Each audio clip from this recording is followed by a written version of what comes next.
Hello, my name is Lucinda DeBrown, and I'm currently an online student at Liberty University, working on my master's in human service counseling.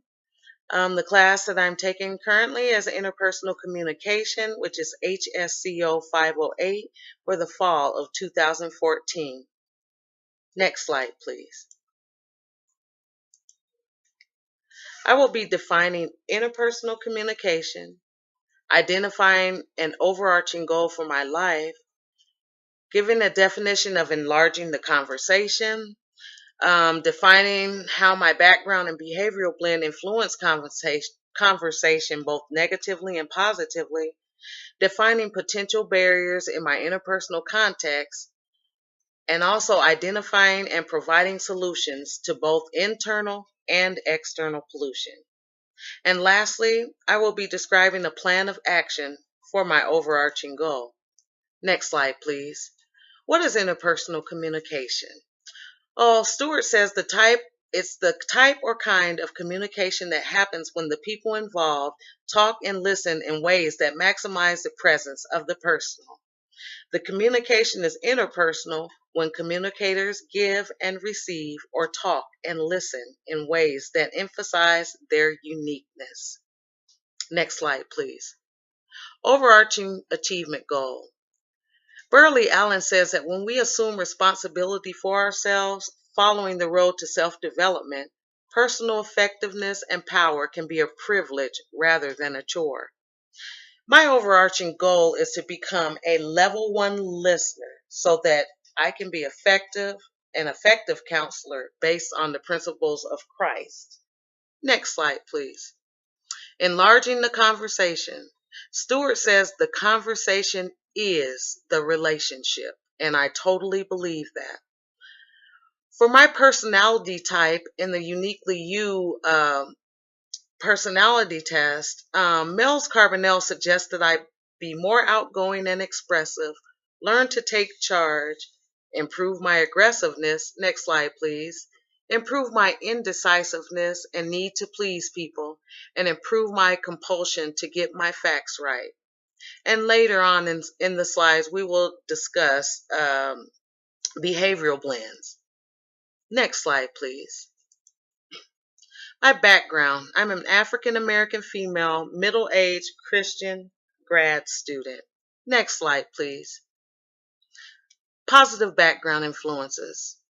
Knowledge, family support, family values, and team player, which all play a role in forming my interpersonal communication skills. Next slide, please.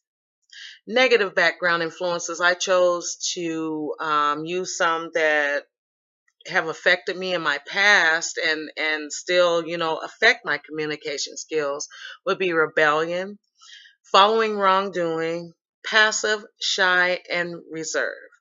Next slide, please. In discussing my behavioral blends, in the uniquely you describes a pattern of behavioral blends, and we'll talk about that a little bit later. But Carbonell says that behavioral blends are personality patterns describing the way one thinks and feels.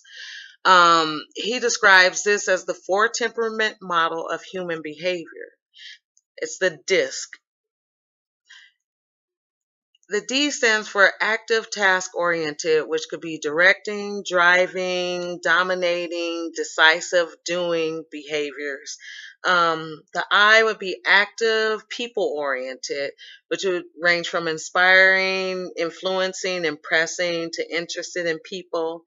The C would be more passive, task oriented, cautious, competent, contemplative, and the S would be more passive, and that's where I stand at right now on one of my scales.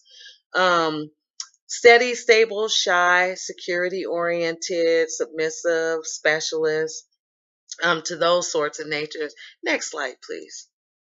My behavioral blend. It's broke down into 2 categories. The first would be what is expected of me, what others expect of me. My behavioral blend is an S, which means that I'm steady, stable, shy, sensitive, submissive, security oriented, soft spoken, and observant. And the next scale would be This Is Me. And I have several blends, which would be C, I, and S. Meaning I'd be more inspiring and impressing, strong people skills, more passive than active. I tend to avoid confrontation because I don't like confrontation. I tend to try to stay away from it because I consider people, to be human beings, and I'd like to see everyone in peace and harmony, which that doesn't always happen. I tend to worry a lot, support others, personable, and compliant. Next slide, please. On the interpersonal communication skills test results from Queendom, I ranked a 96% on insightfulness, which means I'm extremely adept at interpreting others' words and actions. I see things from others' perspective. In other words, I try to place myself in others' shoes so that I can understand them more better. Um, I have very few misunderstandings because I do, like I said before, try to avoid confrontation. I realize that empathy as being an essential part of good interpersonal skills. I generally get a good sense of what others are thinking and adjust myself accordingly when they seem confused or uncomfortable. Next slide, please. Positive behavioral blend influences. I have strong people skills. I'm warm on an individual basis. I often feel happy. I'm real passionate and inspiring. I love supporting individuals. I can be very positive and I'm compliant and go by the rules. Next slide, please.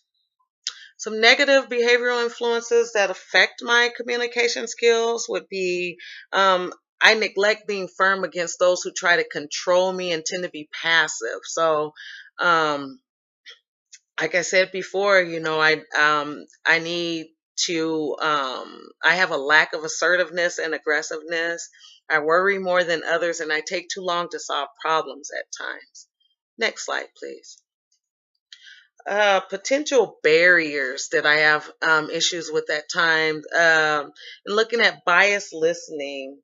Um, Basically, biased listening is a barrier between listener and speaker in which one follows their past experiences, which allows their past experiences to affect the way they receive information, whether it's negative or positive. Fatigue would be a lot of tiredness. Sometimes at work, after working with children all day, we don't feel like having meetings, but sometimes they're necessary. And being tired does affect my listening skills a great deal. Resistance, listening at, Burley Allen says that listening at level one awareness, a level one would be at an empathetic, having empathy. Um, Listening at a level one awareness reduces resistance and builds rapport, while not being mindful of the words we use can build resistance. So I used to think that, for so long I've heard nothing but negativity in past relationships and used to think that I was the weaker vessel, but found out that this is not true. Hearing negative phrases, such as, why didn't you listen to me? What were you thinking? They turn me off. And that's where I build that resistance up. And eventually, I try to get back at the speaker or totally turn myself off from the speaker. Deception and betrayal.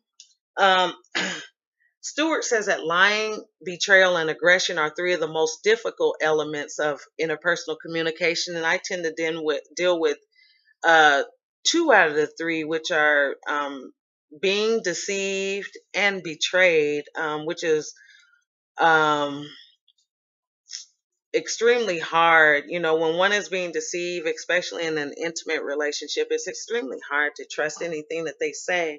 Therefore, I assume that the communicator is always lying, which is not so. Next slide, please. In dealing with these barrier solutions, there's some solutions I have to these barriers. Um, Biased listening, a solution to that would be to recall what was said by whom and note the situation. In dealing with fatigue, it's good to try to listen at a level 2, and a level 2 is hearing words but not really listening, but also to take notes at that time, when you're really tired. Um, in dealing with resistance, find a point of agreement to build on rather than disagreeing, which can cause the flat brain tangle, as as Peterson describes, where one basically you go back and forth. It turns into arguments, and sometimes they can become aggressive, which is not good. And in dealing with deception and betrayal, it's mindful to be more open about knowledgeable information received and reflect on your expectations of the other person and also of the relationship. Next slide, please. Noise pollution. What is noise pollution? Burley Allen says that noise pollution are factors that keep us from listening at a level 1 or having empathetic listening. There are two types of noise pollution, which are internal and external. Next slide, please. Internal noise pollution is an internal process that distracts you from listening at a level 1. Some examples would be hearing what you want to hear or biased listening. One that I struggle with, and like I said earlier, was biased listening. And a solution for that would be to recall what was said, who said it, note the situation, remember the emotion that I felt when I heard the word or tone of voice. Analyze that connection with the word, tone of voice, and feelings all together. And then think of how these things can be used differently to change the meaning. Next slide, please. External noise pollution distracts a listener from hearing what is being said, such as loud noises, room temperature, watching to that, and a talker's mannerism. The external noise factor that bothers me the most is waiting for the speaker to get to the point. I just want to rush it, and that's not always the case at times. My solution plan for that what will help me with me the most is to learn to listen with understanding by being non-judgmental, patient, non-critical. Also, making eye contact is as important as well. Next slide, please. My overall action plan for my overarching goal would be to listen without judging, be aware and mindful of my behavior blend and how it impacts my listening, to be more aggressive and stop avoiding confrontation. One good thing to do would be to utilize Peterson's Talker Listener Card, which is an awesome resource. And lastly, to continue to ask God to lead and guide me in all that I do so that I can be an effective counselor based on the principles of Christ. May God richly bless you, and prayerfully you have learned something about interpersonal communication. God bless.